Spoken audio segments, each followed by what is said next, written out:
Sekarang kita akan masuk pada bahasan kedua. Pak Ferdinand, saya mau teruskan atau berhenti dulu? Silakan aja, Bu. Oke, baik ya. Saya teruskan untuk Septuaginta. Nah, ini menarik juga.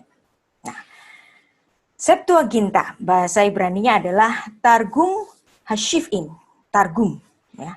Targum, ini kalau diarabkan itu menjadi tarjamah. Nah, tarjamah menjadi terjemahan bahasa Indonesia. Nah, targum artinya sama, terjemahan. Ya. Nah, targum Hashifim, terjemahan 70. Nah, ini kenapa menarik ini? Kenapa dinamakan 70? Nah, orang Yahudi itu suka sekali dengan lambang-lambang. Ya, suka sekali dengan lambang-lambang. Yang dimana 70 ini melambangkan bangsa-bangsa sehingga tanah Ibrani yang praktis hanya dipahami oleh orang Israel saja kala itu, kiranya boleh dibaca oleh bangsa-bangsa lain. Nah, dalam bahasa Latin, ya, Targum Hashifim itu disebut dengan Septuaginta. Orang Yahudi tentu saja sangat menyukai dan bahkan meninggikan karya-karya sastra mereka. Tapi bagaimana mereka itu bisa membolehkan atau mengizinkan naskah yang suci dalam bahasa Ibrani itu diterjemahkan ke dalam bahasa Yunani. Nah, ini adalah suatu terobosan baru yang dimana muridnya si Aristoteles ini luar biasa sekali. Dalam usia yang sangat belia, dia sudah menaklukkan wilayah-wilayah, yaitu dia siapa namanya? Alexander Agung. Ya. Nah, Alexander Agung ini, ya, dia memperkenalkan kebudayaan Yunani, ya, karena mereka terkenal dengan olah pikir mereka, yaitu filsafat Yunani. Nah, mereka juga dikenal dengan bahasa mereka yang sangat indah. Nah, sehingga mereka dikenal sebagai orang-orang yang berbudaya. Nah, kebudayaan orang Yunani ini juga dikagumi oleh orang-orang Yahudi. Ini dong. Kata Septuaginta, ya, kata Septuaginta itu baru muncul dan dipergunakan oleh Bapak Gereja Saint Augustine, ya, pada abad keempat. Ya. Jadi sebelumnya nggak ada itu istilah Septuaginta, karena Septuaginta baru muncul belakangan. Nah, sebelumnya dikenal sebagai apa? Targum Hashifim. Ya. Nah, kalau kita ingin mengetahui sejarah dari bagaimana mungkin sesuatu yang sakral ini diterjemahkan dalam bahasa lain, ya, itu bisa Anda nanti membaca dalam literatur Yahudi, yaitu dalam Megilah 9a yang menulis pandangan para rabi Yahudi, ya, yang dimana mereka mengatakan, ya, Hayinu teima diktif Yafet, ya, Elohim le Yafat Yafutu shel Yafet Yehe beohel Shem. Nah, ini menarik. Yehe beohel Shem. Ya. Yehe ini satu kata kerja dalam bentuk jasif. Ya. Jasif itu let him atau let him be. Ya. Biarlah itu dia tinggal di kemah-kemah dari Sem. Ya. Menjadi bagi kita keindahan literatur Yafet. Kenapa mereka mengatakan bahwa bahasa Yunani ini adalah literatur Yafet? Karena orang-orang Yunani ini adalah memang keturunan dari Yafet. Jadi biarlah keindahan Yafet, kecantikan Yafet itu tinggal di kemahmu. Nah, ini kan masih dalam pandangan orang Yahudi yang juga menghormati olah pikirnya orang Yunani yang terkenal dengan para filsufnya itu, maka harus juga diperkuat dengan ayat Alkitab. Di mana ayatnya? Nah, mereka ketemu dalam Kejadian 9 ayat 27. Allah meluaskan kiranya tempat kediaman Yafet dan hendaklah ia tinggal di kemah-kemah Shem. Tetapi hendaklah Kanaan menjadi hamba baginya. Nah, dari pijakan ayat ini, ya, berarti keindahan Yafet boleh tinggal di kemahnya Sem. Nah, sebelum itu, ya, karena masuknya budaya Helenis itu datang ke kehidupan orang-orang Israel, ya, para rabi kala itu juga membolehkan mesusa, ya, mesusa itu seperti ini, ya, ditaruh di ambang pintu, ya, atau dalam tefilin tali sembayang, ya, dalam talit mereka itu ada tulisan Shema, ya, yang boleh ditulis dalam bahasa Aram. Kalau itu boleh ditulis dalam bahasa Aram, ya, yang bukan bahasa Ibrani, berarti bahasa Yunani boleh juga dong. Nah, dan itu para rabi membolehkan. Jadi dari apa yang sudah terjadi ini, ya, mereka mengizinkan tanah Ibrani yang suci itu, yang sakral, diterjemahkan dalam bahasa Yunani. Nah, kenapa mereka melakukan proyek ini? Nah, proyek ini sebenarnya adalah permintaan dari Raja Ptolemeus kedua yang memerintah pada sekitar tahun 283 sampai 246 sebelum Masehi. Anda lihat di sini berarti 3 abad sebelum era Yesus Kristus. Nah, seolah-olah ini kebetulan, ternyata tidak. Kedatangan Tuhan Yesus ke bumi ini adalah untuk memberitakan Injilnya bukan hanya kepada orang Yahudi, tetapi juga kepada bangsa-bangsa. Nah, supaya Injilnya ini juga dikenal oleh bangsa-bangsa, maka harus diperkenalkan juga dengan bahasa internasional kala itu yang menjadi lingua franca. Nah, sehingga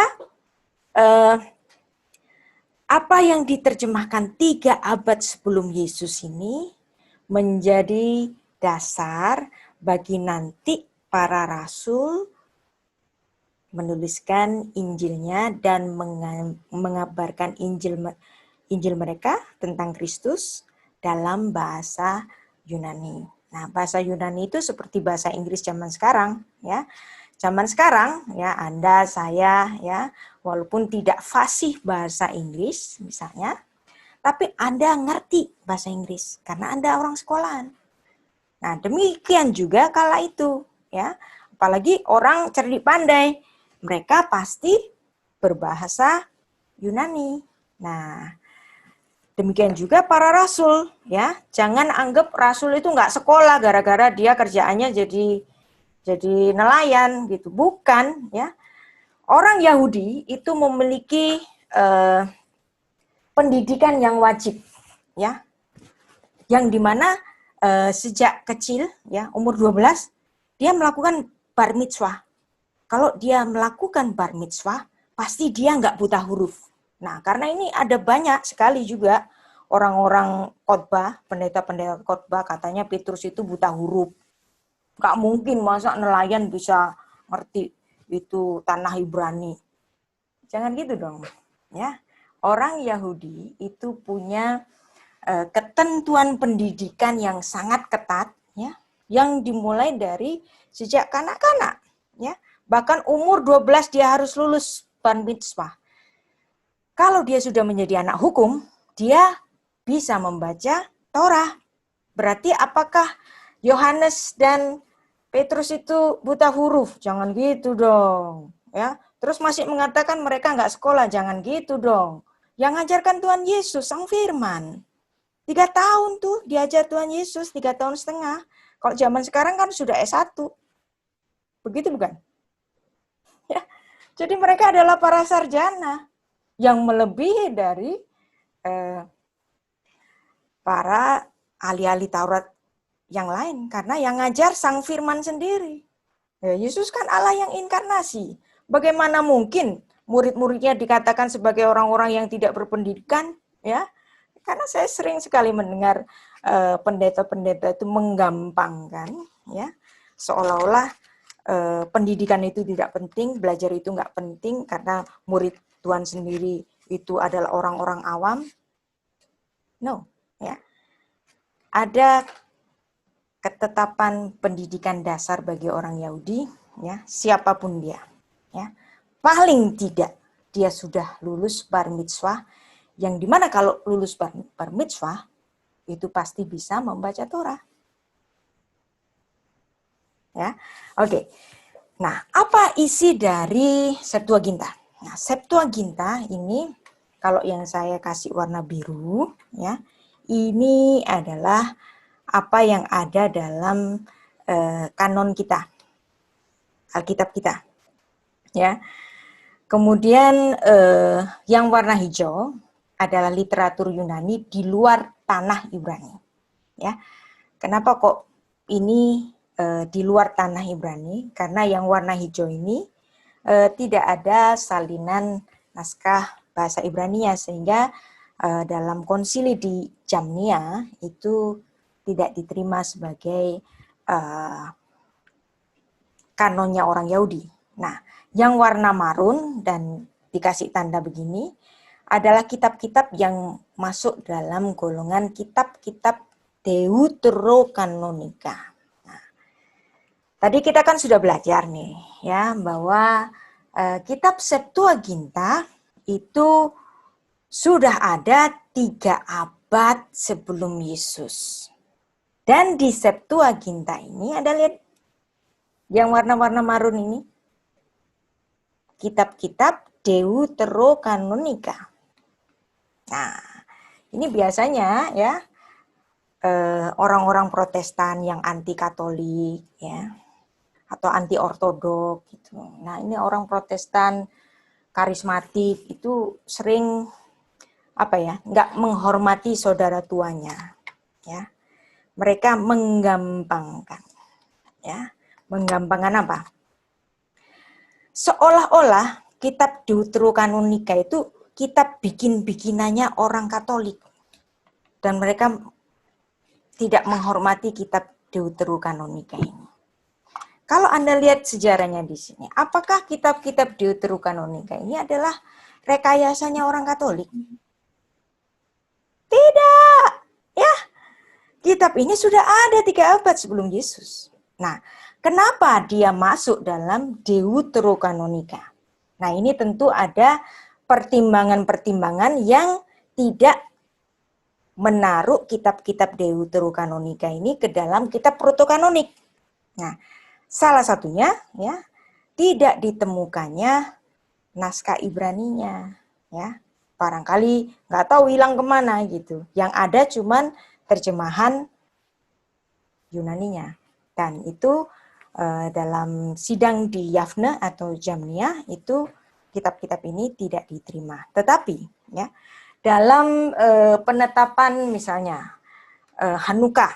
Nah, Hanukkah itu ada di kitab Deuterokanonika Makabe. Nah, itu orang-orang Yahudi Rabinik ikut baca. Ya. Nah, kalau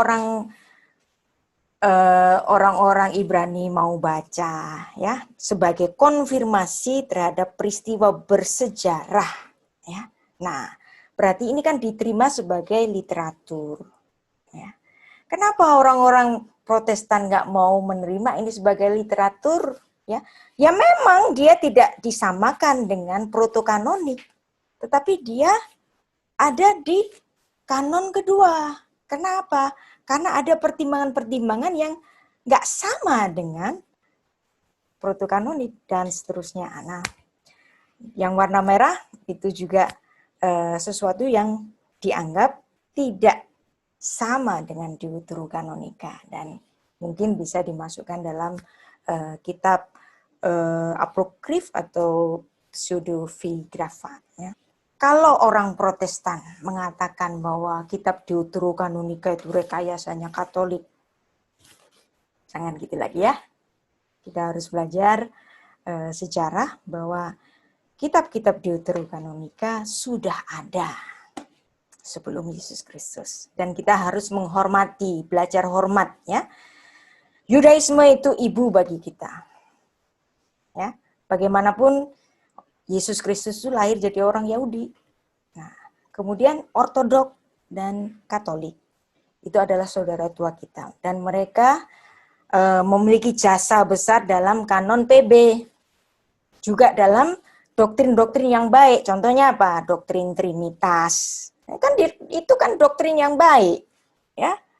Dan itu juga diterima oleh karangan Protestan. Nah, kata Trinitas kan bahasa Latin, berarti dari gereja Ritus Latin. Nah, loh, kok benci sama Katolik?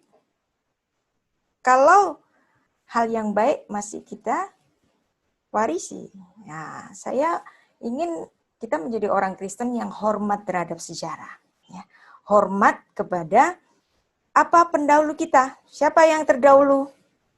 Yahudi. Ya, bukan saya menjadikan Anda Yahudi gara-gara saya ngajarin sastra Ibrani terus mau jadiin orang Yahudi, bukan, ya. Kita harus paham sejarah bahwa kekristenan berangkat dari situ. Dan sebenarnya Alkitab kita syarat dengan budaya Yahudi. Sehingga kita bisa melihat Yahudi, ibu kita, Kristen dan Ortodok adalah saudara tua kita. Ya. Protestan lebih mudah, ya. Kalaupun kita juga punya keunggulan, yes, ya. Tapi bagaimanapun kita juga berangkat dari mereka. Jadi seandainya saya mengajarkan sesuatu yang Anda anggap terlalu Yahudi, ya, tapi saya juga memberikan porsi yang baik bahwa kita pun juga menerima atau mewarisi hal-hal yang baik dari gereja Ritus Latin, dari gereja Ortodok, ya. Kita warisi yang baik-baik dan kita menghormati mereka, ya. Nah, kitab Deuterokanonika, ya, itu juga bisa dikonfirmasi dengan sejarah, dengan fragmen-fragmen yang bisa ditemukan misalnya dalam Kodeks Vatikanus. Ini juga tidak hanya menyalin kitab-kitab protokanonik saja, tetapi juga kitab-kitab Deuterokanonika. Kalau kita mau membaca tulisan-tulisannya Plato, mau membaca tulis-tulisannya Aristoteles, gitu, ajaran-ajaran mereka juga kita anggap sebagai ilmu yang baik tentang filsafat. Ya. Kenapa kita nggak mau baca Deuterokanonika? Nggak salah kok. Tetap kita tahu bahwa dia tidak sama dengan protokanonik. Dia Deuterokanonika, kanon kedua. It's different. Tetapi sebagai naskah kuno, kita harus tetap menghormati. Ini adalah pusaka sejarah. Dan kita perlu untuk memahami itu. Nah, ya. Nah, tetapi dalam perkembangan selanjutnya, apapun yang tidak ada dalam protokanonik oleh orang Protestan itu digebyah-uyah jadi apokrifa, ya. Ya memang ada kitab-kitab yang kurang baik, ya. Ada yang nggak cocok bahkan dengan apa yang dituliskan dengan di kitab-kitab protokanonik. Makanya namanya Deuterokanonika. It's different, ya. Tetapi bagaimanapun itu adalah pusaka yang baik. Nah, kita juga bukan hanya punya naskah-naskah, misalnya Kodeks Vatikanus. Nah, ini juga penting, ini Kodeks Sinaiticus. Lagi-lagi Anda harus berterima kasih pada teknologi Kodeks Sinaiticus ini dapat Anda baca secara online. Luar biasa ini, ya. Jadi kalau kaum polemikus, nah Anda yang sering berdebat dengan polemikus Muslim itu, Alkitabmu sudah nggak asli lagi, Alkitabmu palsu, ya. Justru kita itu memiliki bukti-bukti sejarah yang sangat banyak sekali, ya. Alkitab Perjanjian Baru dalam tulisan bahasa asli Yunani itu ada 5.000 lebih, ya. Bahkan 20.000 lebih dalam bahasa lain yang kuno-kuno itu. Ada 5.000 masih dibilang palsu. Sedangkan salinan-salinan dari tulisannya Aristoteles itu cuma berapa sih? Kok dipercaya? Nah, nggak adil dong. Ya, tulisan dari Herodotus, salinan aslinya mana? Ada berapa? Kok dipercaya? Nah, orang itu sering tidak adil kepada Alkitab. Alkitab itu punya banyak ribuan salinan-salinannya. Masih dibilang palsu. Padahal kitab sucinya sendiri, dia nggak bisa menunjukkan mana yang salinan aslinya. Kan nggak ada. Nah, Anda lihat di sini ada banyak fragmen-fragmen yang kemudian ditranskripsi oleh para ahli, ya, sehingga kita dapat membacanya dan kemudian kita dapat mengkonfirmasi pada Alkitab yang kita punya. Wow, ini kan luar biasa. Ya, apa yang kita yakini Alkitab kita yang suci itu ternyata sama dari zaman ke zaman. Kenapa bisa begini? Ya karena ada Roh Kudus turut menjaga kitab kita yang suci. Ya, bagaimanapun ya, kita tidak hanya melihat sejarah, tetapi kita juga melihatnya dalam mata iman. Ya, bahwa apa yang kita yakini bukan sekedar keyakinan teologis, tetapi keyakinan historis. Ada, dan ini semua ya, andil dari Gereja Katolik Roma itu luar biasa. Ya. Maka kalau Anda bertanya untuk urusan naskah ini, sosok mana yang paling saya hormati? Saya sangat menghormati Paus Benedictus Emeritus, ya, karena dia adalah salah satu orang yang berjasa besar dalam pelestarian naskah-naskah kuno. Ya. Nah, dia adalah seorang ilmuwan, dia adalah seorang penulis, pengajar yang handal. Ketika dia diangkat menjadi paus, ya, dekrit apa yang dia tulis? Dominus Iesus. Yesus adalah Tuhan. Itu adalah dekrit yang dia tuliskan ketika dia menjadi paus, diangkat menjadi paus. Kenapa dia menuliskan itu? Ketika orang mulai mengandai-andai dengan pikirannya yang jahat, Yesus itu Tuhan apa enggak sih? Ah, enggak lah. Dia cuman anak Allah, tapi dia bukan Tuhan. Nah, itulah hebatnya, ya, saudara tua kita ini. Enggak pakai polemik, ya. Ketika Paus bertitah, ya, Dominus Yesus. Yesus itu adalah Tuhan, Yesus adalah Allah. Beres, nggak kayak kita, ya, orang-orang Protestan ini ribut terus soal Trinitas. Yang satu bilang ono, yang ono bilang ini, yang ono nyesatin ini, yang ini nyesatin ono. Nggak seperti ini. Saudara tua kita ini yang sangat rapi ini, ya, dari dekrit yang dituliskannya itu tidak ada lagi perdebatan Trinitas. Mereka tetap berdoa dengan cara yang bagus dalam nama Bapa dan Putra dan Roh Kudus. Nah, cara mereka berdoa itu sudah menunjukkan bahwa mereka adalah sesungguhnya yang paling Trinitas di antara kita. Dan itu saya memandang itu adalah teladan yang baik. Orang ortodok, ya. Saya nggak peduli Anda mau bentuk segitiganya kanan dulu atau kiri dulu. Pokoknya kalau berdoa dengan cara demikian, orang itu Trinitas. Dia memegang ajaran apostolik, ya. Nggak usah pakai debat. Dia sudah Trinitas, ya. Pakai label ini ono nggak perlu, ya. Dia percaya Yesus adalah Tuhan dan Allah. Luar biasa. Nah, kenapa Septuaginta ditulis dengan nama 70? Nah, Septuaginta. Nah, itu kan artinya 70. Bentuk singkatnya itu kan LXX. Nah, L itu nilainya 50, XX itu kan 10, berarti 70. Nah, kenapa dinamakan 70? Ini menunjukkan lambang bangsa-bangsa, yaitu adalah jumlah dari keturunan Nuh, dari ketiga putranya, yang berjumlah persis nama-nama mereka itu 70. Ya. Nah, genealogi keturunan Nuh yang 70 itu ditulis dalam Kejadian pasal 10. Ya. Pasal 10 ini menuliskan nama-nama keturunan Nuh yang menjadi bangsa-bangsa seluruh dunia. Dan itu, tatanan itu juga digunakan oleh Tuhan Yesus. Bahwa inner circle-nya Yesus itu adalah 12. Setelah 12, dia memilih berapa? 70.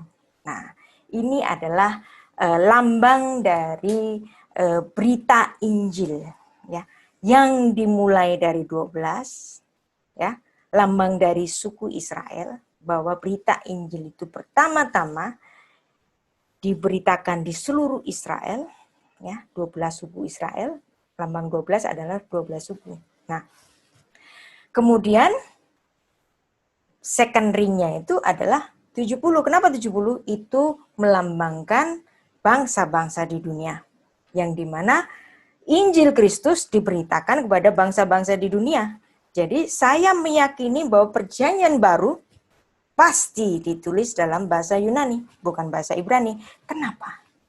Karena pasti Tuhan ingin Injilnya itu bukan hanya dikenal bagi orang-orang Israel saja, tetapi dikenal oleh bangsa-bangsa di dunia, dan kita yang bukan tinggal di Israel, kita tinggal di Indonesia, kita pun mendengar berita Injil dari yang sudah diberitakan oleh bangsa-bangsa lain. Bukan oleh bangsa Israel lagi, bukan oleh keturunan para rasul Kristus lagi, ya, sudah turun-temurun dari bangsa ke bangsa, sudah menyebar, dan kita menjadi orang Kristen di sini. Ya. Nah, baik. Dan orang Yahudi, ya, tahu bahwa penerjemahan ke bahasa Yunani ini pasti tidak perfect, ya. Bagaimanapun tidak ada bahasa yang persis sama, ya. Pasti ada mungkin mana-mana yang hilang gara-gara diterjemahkan ke dalam bahasa lain. Nah, oleh karena itu, ya, pastilah mereka takut Tuhan marah, sehingga karena arti dari Alkitab firman ini menjadi berbeda, ya. Pada masa-masa tertentu, ya, mereka melakukan puasa, ya. Puasa ini, ya, dilakukan sekaligus untuk memperingati pengepungan Yerusalem oleh Nebukadnezar pada tanggal 10 bulan 10, ya. Kira-kira terjadi pada tahun 588 sebelum Masehi. Ya. Kemudian di sini Anda lihat kenapa mereka harus melakukan puasa di sini. Karena mereka ingin meminta ampun kepada Tuhan bahwa ada ketidaksempurnaan dalam penerjemahan Septuaginta itu, sehingga Tuhan boleh mengampuni ini. Ya, pada Asara B'Tevet itu dilakukan Ta'anit Asara B'Tevet, tanggal 10 bulan 10. Nah, pada zaman dahulu